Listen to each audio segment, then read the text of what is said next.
Hi, everyone. Welcome to another episode of the SCV Law and Life podcast. Today's guest, first, I'm Mason Rothschild, your host. Today, our guest is Paul Faust. He's an American entrepreneur and business development leader, best known for as being the president and partner of Primary Wave Media, a company specializing in vanity, toll-free numbers, and branded communication solutions. He's also recognized as a public speaker and advisor on business growth and marketing innovation. Hi, Paul. How are you? Thanks for having me on. I am I'm excited to meet you and have a chat about whatever we want to talk about. well. Since this is we just met, why don't you please take some time and tell us what you do? Okay. Love to do it. Love to do it. So the core business, we actually go by the name RingBoost now, ringboost.com. And our focus is on voice communication. And how we do that is with phone numbers. It's not just toll-free numbers. It's local numbers. It's easy dial numbers. It's tracking numbers. Whoops.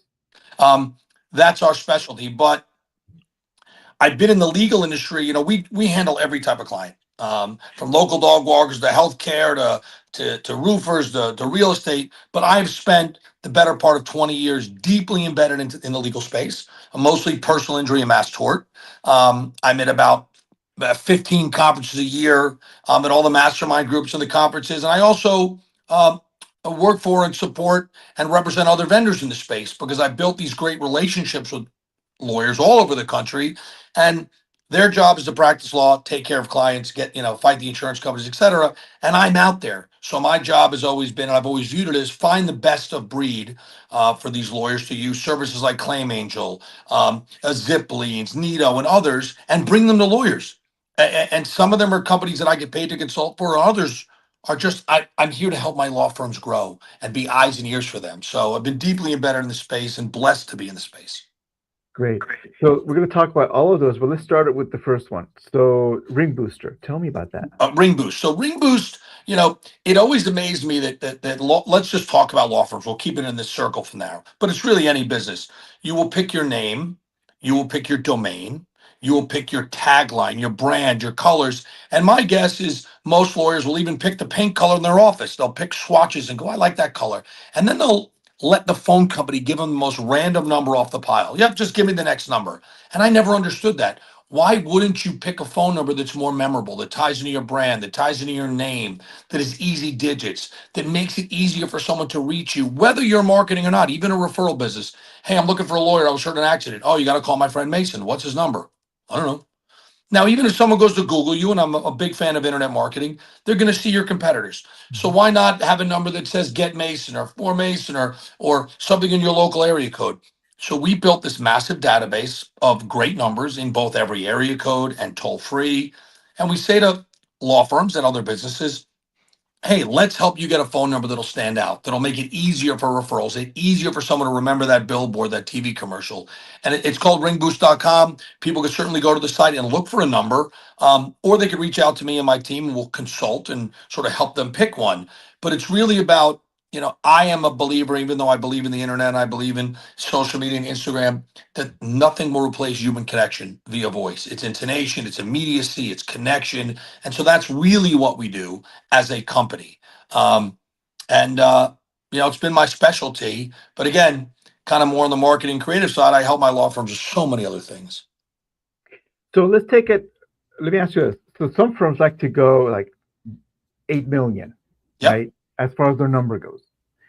And some firms will go with their name. Like I have a toll-free number, 855 Mason Law. Do you have a preference between one of those two? Would be better? No, so the answer is, and I've watched people talk about this who are not experts. The answer is it depends. They're all good numbers.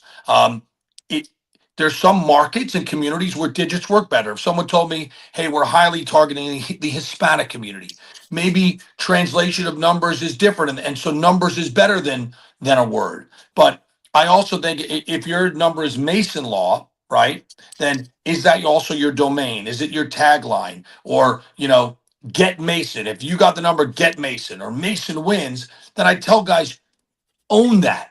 Right? If it was Get Mason, then don't say call me at Mason Law. Say Get Mason to fight for you. Get Mason. Or if I have a client, John Michael Bailey, uses We Fight, then say We Fight reinforce the number and the tagline together. Or Mike Morse uses Mike Wins, and his number is 855 Mike Wins. So there's a time and a place for different numbers.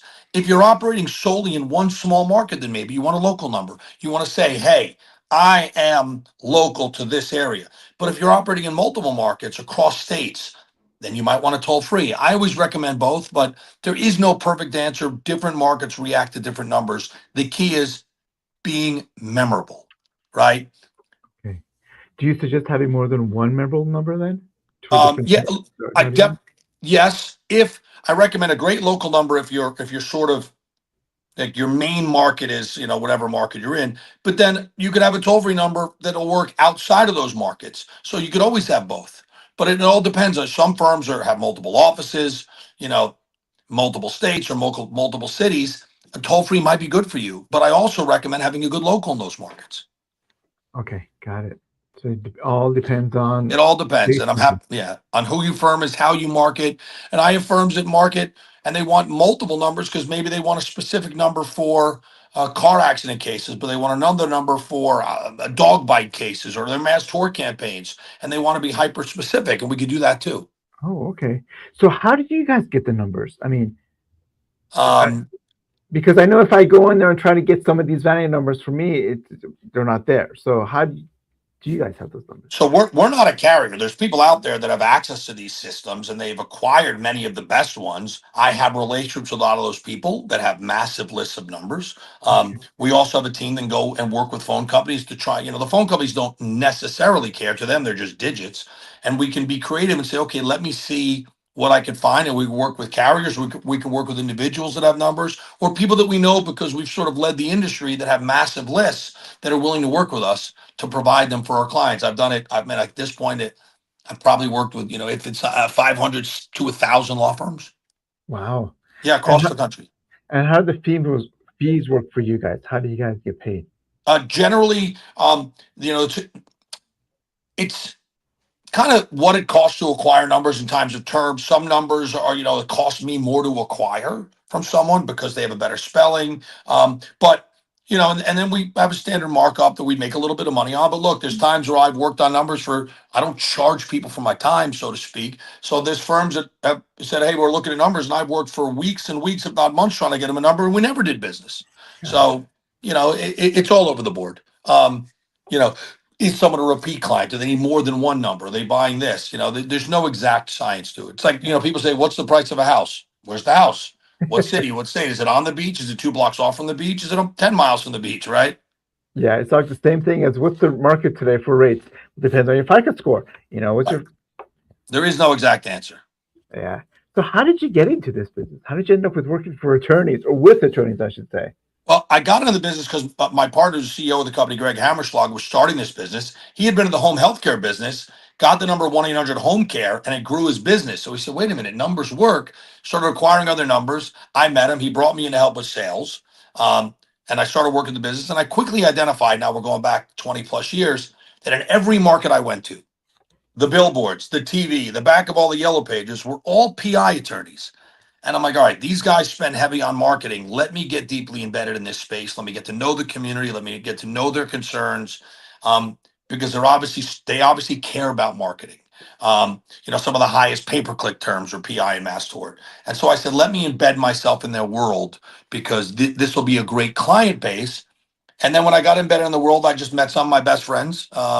Most of my best friends are either lawyers or vendors in the space. And I got so infatuated with just the business and the space and all the services, you know, lawyers pay for and get involved in. And then I got more into marketing and helping firms grow by getting them into coaching programs and mastermind programs and finding the best of breed vendors to help, or I like to call them industry partners to help law firms grow. And it just became a sort of my life for the past 20 plus years. And I expect geographic doesn't matter for you anywhere in the United States. Anywhere in the US. Interestingly enough, yes, it's the same business, personal injury or mass tort, but different markets have different issues. Some have different types of cases, different clientele base, but it's all sort of the same. We are trying to find people who have been hurt. And another thing that people don't understand in marketing for law firms is everybody thinks they're competing with the other law firms in their market. And in one sense, you are. but you're also competing for all of the people that don't hire a lawyer, that just accept insurance company settlement because they think the insurance company is their fan and their friend, and they say, oh, we'll take care of you. So we want to get those people to say, no, wait a minute, you should talk to an attorney, talk to someone who knows this process and knows what they're going to try and do for you to get you the most value out of your cases. But yeah, it doesn't matter across every geography. There is a need. Got it. So tell us how people can get a hold of you if they wanted to go the Ring Boost route. They could certainly go to the website, which is ringboost.com.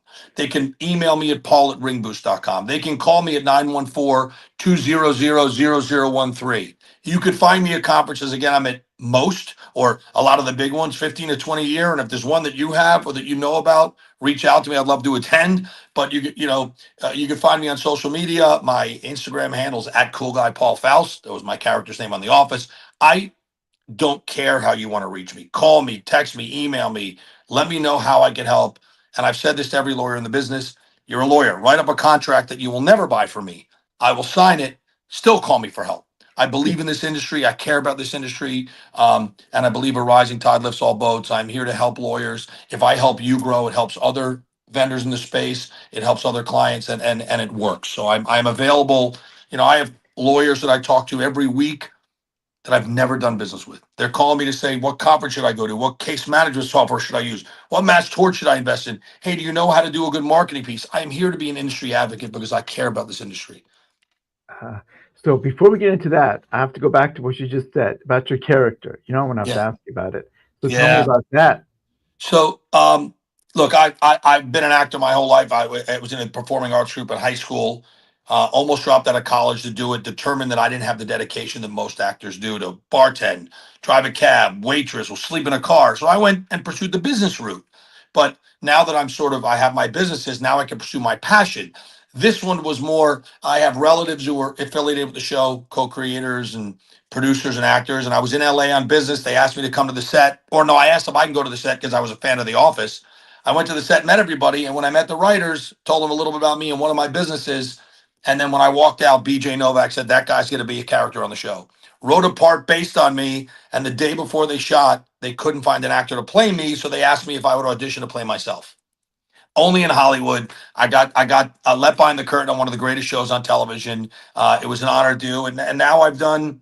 Now I'm doing about 4 or 5 films a year. I just did a show called Alley Boy that we're going to try and pitch. I have a movie coming out called Patch, and I'm working on more and more. So it's sort of I don't golf, I don't fish, I don't paint, I don't sail. It's my hobby. I love being around creative people and telling story.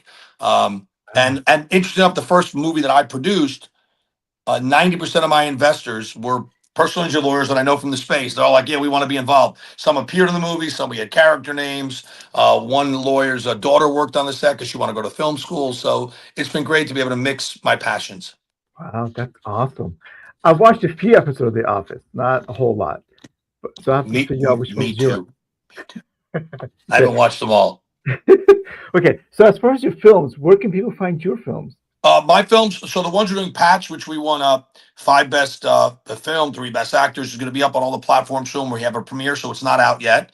The other ones are all in different stages of development. So if they follow me on Instagram, we'll be posting when things are out, what platforms. Most of them are independent films. They're not for theaters. They're for Amazon, Tubi, Netflix, etc. And we're out there, putting them out now. And there's actually another lawyer in the space that a lot of people know named Don Worley, and him and I are going to be doing a bunch of projects together in 2026 and beyond. Wow, there you It's go. fun. It's great. And if anybody's interested in the space, come join us. We're actually, we're raising a small amount of money to do these 5 films. And I've had a bunch of lawyers say, I want in, I want in, I want in, because you can come be in it. We can name a character after you. We could drop your law firm's name. It's fun. It's a great way. Look, I love all the social media lawyers do, but not many people care about the 7 things to do if you're in a car accident. It's just how much do they care? But post that you're on set. Hey, I'm on set with Paul Faust. And he's playing me. He's playing a character, Mason. Mason. You can get to have fun with it. It builds your social media. It builds your story, and it's fun, and that will lead to other business. So if anyone's interested, reach out. Okay, okay, that sounds great. Okay, so now tell us about your public speaking and the other stuff that you do. I know you say you're a vendor, a lot of people. So tell me about that. Well, because I've never viewed myself as someone who should sells phone numbers. I don't want lawyers to look at me like that way. I'm a resource. And I know a lot of great industry vendors who provide services to lawyers. So I've spent the better part of 5, 6 years connecting lawyers with the best of breed services. I just got off a call with one of them called Claim Angel. Claim Angel has built the greatest platform for pre-settlement funding. Most of the pre-settlement funding companies out in the market are charging ridiculous rates. It's unfair to clients, right? Um, so it's they built this platform sort of like Uber, where you put up your case and the first funder to fund it gets it, but they have to do it at Claim Angel's rate, which is 27.8% simple interest with a 2x cap, significantly lower than the market. So so I'm telling all my lawyer clients, use this platform. It's better money for your clients, right?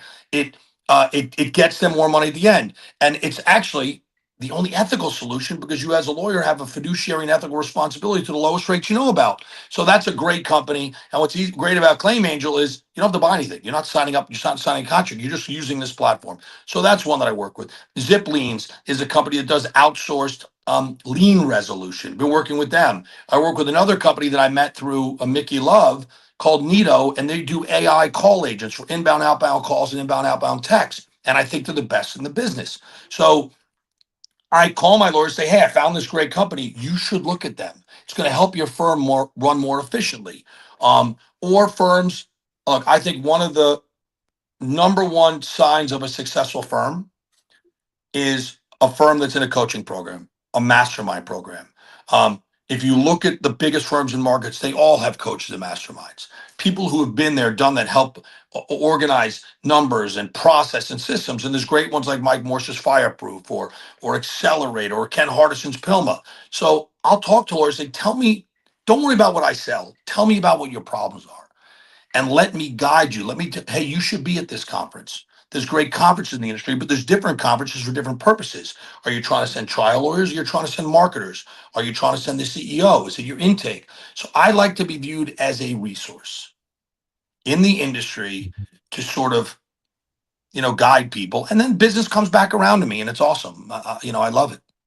Do you see a trend coming up as far as how where we going? Oh, I see. It's not a trend. I see a perfect storm hitting the market. And one of the quotes that I tell everybody, and it actually comes from my martial arts instructor, Mike Lee Kanarick, is a tree with strong roots doesn't fear the storm. Okay. If you have strong roots, we have a storm coming in this industry. Right. And it's maybe a three-pronged approach, almost like the perfect storm. What do I mean by that? We have unlimited capital coming into the space, right? We have, because of ABSs and non-lawyer ownership of law firms, et cetera, private equity is looking at our space going, oh my God, look at the returns here. Look at look how much money these guys are making. Look at the returns on a case. So we have unlimited amounts of capital coming into the space. That's, you know, both promising and scary. It's scary because they can outspend people when it comes to pay-per-click and billboards and TV and paying salaries. And that's happening across the country. We have firms going national. We have big brands coming out that are going, whether it be your John Morgan or Top Dog or others that are expanding into multiple markets. We have the advent of AI, which is coming into the space, which is doing a lot of services that were typically done by lawyers or paralegals, demand letters, research, pulling medical records. We see all that coming in. And at the same time, we also see technology in cars and advancement like your Waymos and others with autonomous driving and maybe no drivers and technology so cars don't collide. So there's a lot of stuff going on in the industry at the same time. And I think firms have to, you could bury your head in the sand and say, no, nothing's going to happen to me. I'm good. Or you could just prepare for it. You could start looking at it and saying, okay, I understand the money's coming in. AI is changing things. There's this. Where could I adapt? Where could I adjust? And where could I grow? And where could I build my brand to protect myself from some of these things? Okay, two things. Number one is I don't think in California you're allowed to still uh, invest or work with a law firm unless you're an attorney. Is that Yeah, different? what I've heard, again, I'm not an expert on ABSs, but there's some states that are starting to fight back against this concept. But I've also believed that, I'm kind of one of those believers that you can't put toothpaste back in a tube. And people will find a way. whether it be through separate entities, MSOs, master service organizations, and firms. Like, they've opened the door. There's people in it already. There's billions of dollars coming in. So we actually have to learn how to work with it and how firms can profit from it and make money and turn to these people for sources of capital. It costs a lot of money to run a law firm and a lot of money to market. So we just, what I'd recommend firms do is start showing up at these conferences that are talking about MSOs and ABSs and outside capital. Start learning where the opportunities are and where they're not, and how to protect yourself from making the wrong decision and putting your bar card at risk. Yeah, God, I hope they don't allow that to happen. I mean, I don't want private non-attorneys being involved in what we do. Yeah, I think it's bad. It's just, to me, it sounds like when the Supreme Court just allowed gambling to go across line, and now everybody and their mother is gambling on football and everything else. I think it's a bad idea. It's look, going to create a lot of problems. here's what I don't disagree with you. But I think Gary Vaynerchuk said it once. Like, someone said, raised his hand, said, "Well, I don't like Facebook." And Gary said, "Well, okay, Harold, but no, but Facebook doesn't care what you like, right?" Unfortunately, money and industries don't care if you and I or other lawyers don't like it. It's going to do what it does. My concerns with it is, I believe that you're a personal injury attorney and you got into the business because you love the law, and you got into personal injury because you care about representing people that have been hurt, killed, their lives have been destroyed. That's your passion, and you're allowed to make a living doing that. Money, their priority is returns. How much money do I put out, and what's my ROI? It's less about the human being and the hurt and the trauma and the destruction. And so, do we want the industry led by people who are looking at an ROI versus taking care of the aggrieved? Can we have both? Absolutely. But it's way above my pay grade. And the reality is, it doesn't matter what we like or don't like. If it's happening, we have to prepare ourselves for it. Firms have to be prepared to live in that environment, right?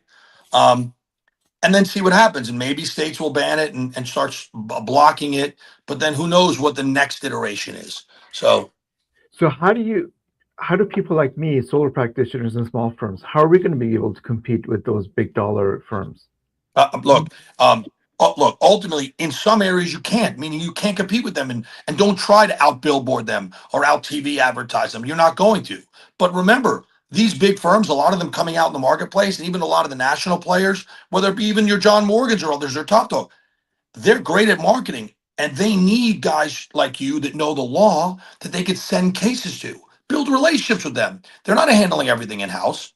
They might be really strong in coming into markets and marketing and advertising, but there's lots of cases that they send out. So you might want to come to John Morgan's got a great event coming up in Vegas. I could send you information. Go there and meet people and say, "Look, I'm a trial lawyer. I'm a personal injury lawyer. I would love to take cases from you." Right? Let them do the advertising dollars. Work out a relationship where you're fee sharing legally, because these are law firms, and say, I am this. I am a trial lawyer. I handle this. I'd love to take work from you." There's a lot of firms that are looking to offload these cases to people. Maybe it's more than they can handle. Maybe it's something they don't specialize in. That is somewhere where, if I'm a solo guy, I would be building those relationships and raising my head. They probably don't know you exist. Raise your hand. Say, "Here I am. This is my background. You can look at my firm, look at my results, look at my trial, history or whatever, or my, what I do and how I handle this. I'd love your business," and work with them. That's one way. Another way is embed yourself in your community.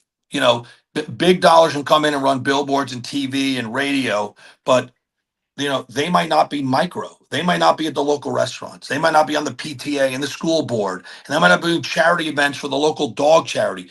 Get so embedded in your community that your community knows you.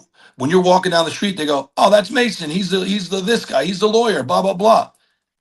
They can't do that as well as you can in a smaller market. They can do it over a big market. So I would make sure I own my community.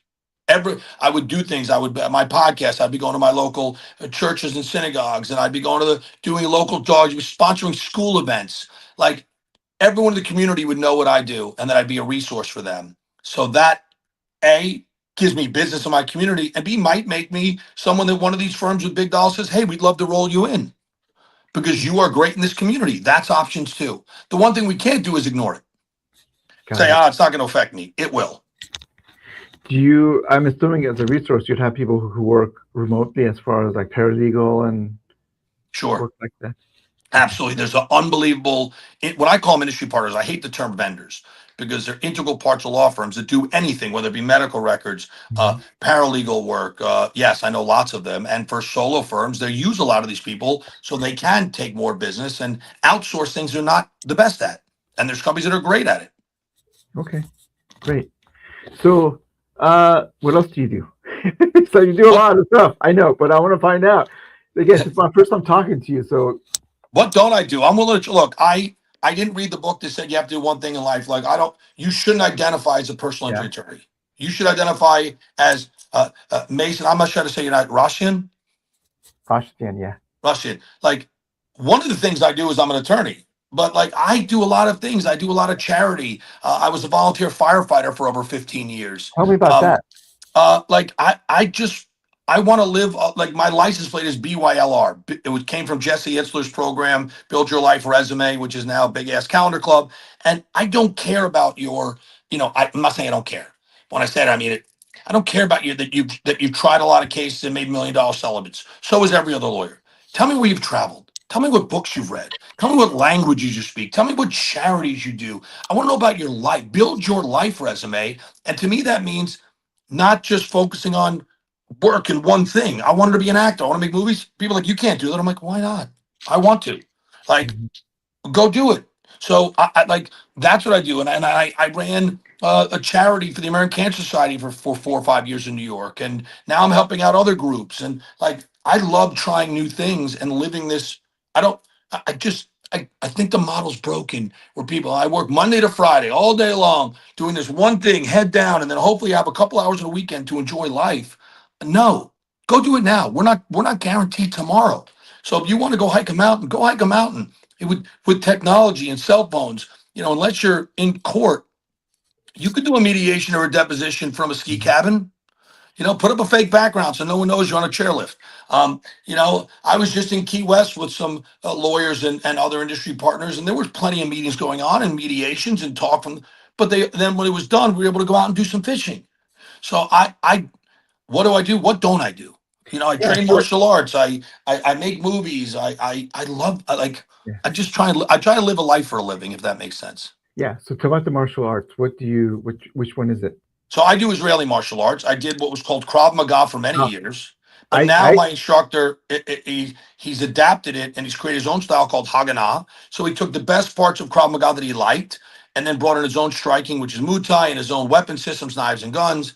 And so he's created his own system called Haganah. His name's Mike Lee Kinerick. And so I train a lot of that, but I've also done some other boxing. But to me, again, it's not to fight. I right. just find it fascinating. Some people practice jujitsu because it's fascinating. They're not. I don't know one person who's a friend of mine that practices jujitsu or martial arts that goes out, gets in fights. It's knowledge. It's learning. It's Right. I did Krav Maga years ago for about a year. Oh my where. God, it's intense. Out here in Santa Clarita. Okay. Yep. Um, oh my God, it's intense. Holy moly. I would come home, my knuckles would be bloodied, my face would be white. My wife would say, what the hell are you Yeah. doing over there? It's funny because I joke about it. I also play softball, still play competitive softball, but I play in a co-ed league. But through my 56 now, I have dislocated my shoulder, broken my wrist, um, torn my ankle, bloody noses, black eyes, every single one of them from softball. No serious injuries from my martial arts. If you train with the right people, you get knocked up a little bit, of bruise, you get hit by accident, but it's just to me, it's the only time I'm not stressed. I love to just get the release and learn and train and help stay in shape. I'm on decline maintenance at this point in my life. So dude, I'm 57, so we're about the same age. How come you have so much more energy than I do? I can tell you why. You know why? Tell me. You're not going to believe the answer. I'll bet you it's because you speak wrong. Most people I know, and they go, man, Paul, I'm so tired. I'm so tired. How come you're not tired? I'm like, because you keep saying you're tired. Your um, spoken word, okay, is what dictates your life. Your brain doesn't know sarcasm. Your brain's a computer. It takes the inputs you give it. So if you say, I'm tired, your brain goes, oh, he said, I'm tired. I should start shutting down. Oh, I'm really tired. Oh, I'm really tired. Don't say you're tired. Somebody asks you how you're doing, say, I'm outstanding. So I learned this lesson. So this group I told you about with Jesse Itzler, Build Your Life Resume, Big S Calendar Club, he had a coach that he brought in, and I did the same exact lesson Jesse did. Um, I used to run 3 miles. I could not run more than 3 miles. Like the first half mile, I was dying, and then my lungs got into it. By mile two, I was getting exhausted. Two and a half, I'm almost dead. Three, I would fall across the 3 mile line and couldn't breathe. You need a defibrillator. Then I listened to one of the coaches that Jesse brought in, Chad Wright, a retired Navy SEAL, and Jesse had the same issue where he couldn't run a certain. I listened to one lecture that they talked about this story. 3 weeks later, I went out and I ran a half marathon. And the only reason I stopped was because my daughter really needed a ride. So I ran over 13 miles. And the only thing I did differently is I was talking to myself wrong. I was saying I'm a 3 mile runner. So my brain was shutting me down at 3 miles because I had told it that. So now I went running, and every time I saw someone, I'm like, I feel outstanding. I'm a machine. I don't get tired. It's really weird. I don't get tired. I'm a machine. I feel outstanding. And I kept running. So then the lesson there is if I was under indexing my run by 4x, where else am I under indexing my life? Is it um, friendships, business, relationships, charity, how you speak? Your tongue is your rudder. Watch how you speak. And there's simple lessons. Again, this took 8 to 10 years of fighting massive anxiety and panic attacks to say, I have to think of another way. And once I learned it, like, and you start speaking it, you get happy. You'll have more energy. You'll sleep less. I don't take sick days. I don't think I've ever had a sick day because I don't speak it. Or and people are, how do I get started? How do I get started? I say, here's the first one. Try this, and then you and I will talk later. For the next 30 days, start tonight. Before you go to bed tonight, say out loud 3 things today that you are grateful for. And don't think them. Say it out loud. The power of the spoken word. So I will say, I am grateful that I was invited on this podcast. I'm at Mason, great single landlord. Hopefully build a relationship with them. That I am grateful today that my pool's almost done in the backyard. That speak 3 things from today that you are grateful for, and watch how you rewire your brain to be more grateful. You will you will actually create new synapses in your brain. You will be more grateful. You will stop seeing the negative. So and this is something anyone could do. It doesn't cost money. So I have this energy because like I'm excited. I can't wait to wake up. Like I'm like, yeah, I got another one. Like, and these are all lessons I've learned. A lot of it from the coaching program of Jesse Itzler. It changed my life. Wow. So, we already know about your acting, which is your hobby. What else do you like to do besides, martial arts and other stuff that you do? Is there any other hobby that you do? My kids and my family, love. I have 2 kids, but I also want to tell me a little about you at least. Like I mean, I know this is your podcast listeners, but tell me. You said you're single at Ben. You're a personal injury. Is that all you do? That's all I do. I've been this for 28 years. Wow, I started as a defense attorney for the first 9 years, and I opened my office 20 years ago. good for you. That's awesome. Yeah. And what else do you do besides personal injury attorney? I know you tried Krav Maga for a year. Well, we do like to travel. We're getting to it more and more. So every year Love we it. go to Hawaii at least once or twice a year. To Maui's my Hawaii. place. Yeah, Maui's my place. Love going to England. Did that a couple years ago. We want to go to Scotland at some point in the next couple of years. It's interesting. When I travel, I want to see everything, so I hate going to the same place twice. Not because I haven't found a place that I love, but there's so much of the world I want to see. And I encourage people, if there's somewhere you want to see, go do it right Mhm. now. We're not guaranteed about tomorrow. Yes, Like I don't like, I have a very interesting relationship with time where I've learned to think about it differently and pay attention to how many times I have left. I'm 56, and I'll give you an example. Let's just say that I love hiking a real solid mountain. That's my hobby.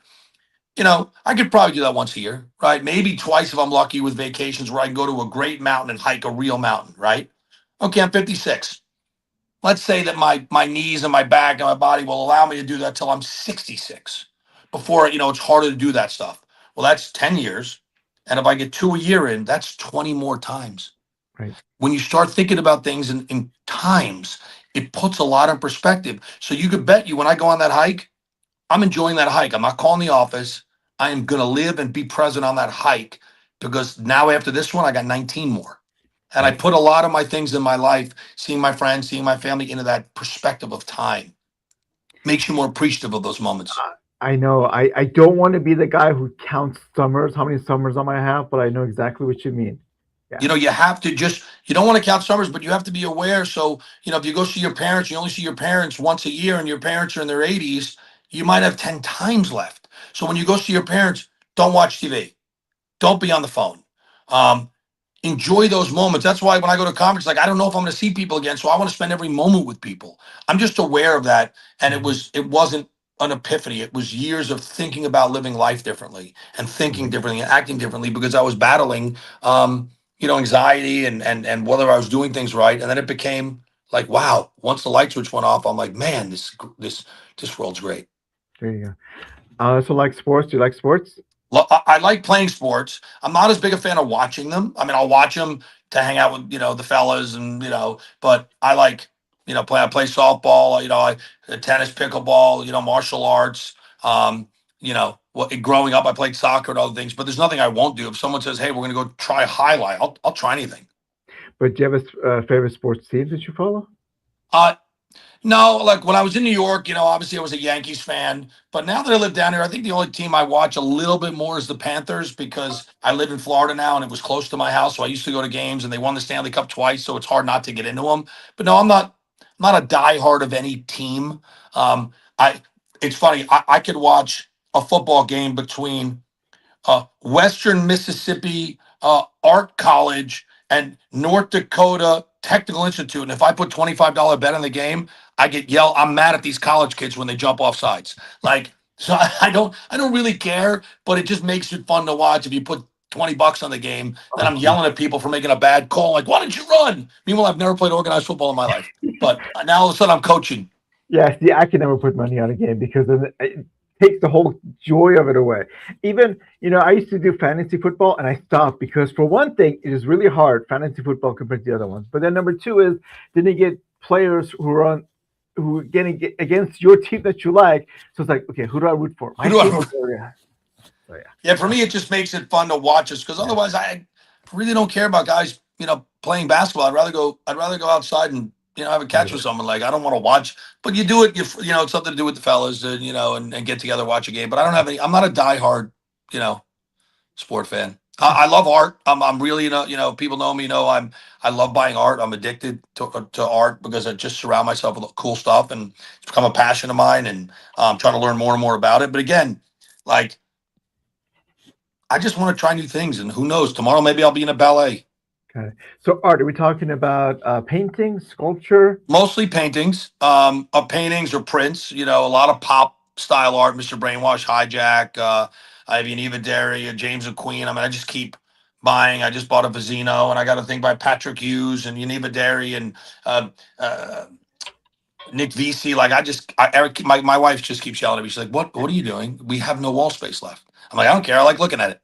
Got it. Okay. So tell me, as you sit here today, if you were to meet your 10-year-old self, 10-year-old Paul, what one advice would you give him? You are enough. You are enough.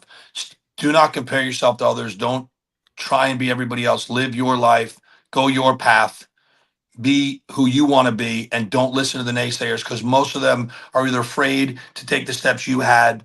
They're not living in your shoes. Just follow your path, not the path of anybody else. I think we spend so much time trying to impress people that in the long run don't mean much to us. And I think you don't learn that till later. Go march to your own drummer. I think I'd be like that, and I think I'm doing it now. But for a while, you're trying to impress the popular kids, the popular girl, the what I'm supposed to do for my parents. I'm supposed to have this kind of work. No, just go live your life because you only get one go around. You don't know when the bus ride's over. All right, great advice. Thank you again for being a guest. You were awesome. Please give your information out again. Whoever wants to get a hold of you, what's the best So, way? name's Paul Faust. You can email me at paul@ringboost.com. Call me 914-200-0113. 13 is my lucky number. Instagram at cool guy Paul Faust. Reach out to Mason to find me. Any way you want to find me, find me. LinkedIn. I think I might still have a MySpace page.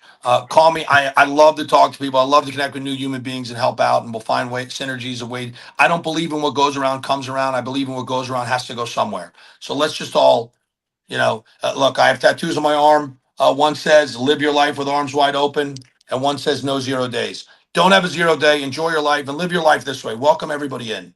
Um, and look forward to connecting with any of your followers, listeners. Great, thank you. And for those of you who are watching, if you like, please follow us on Instagram and our channel. Thank you so much. Nice talking to you, Paul. Thanks, Mace.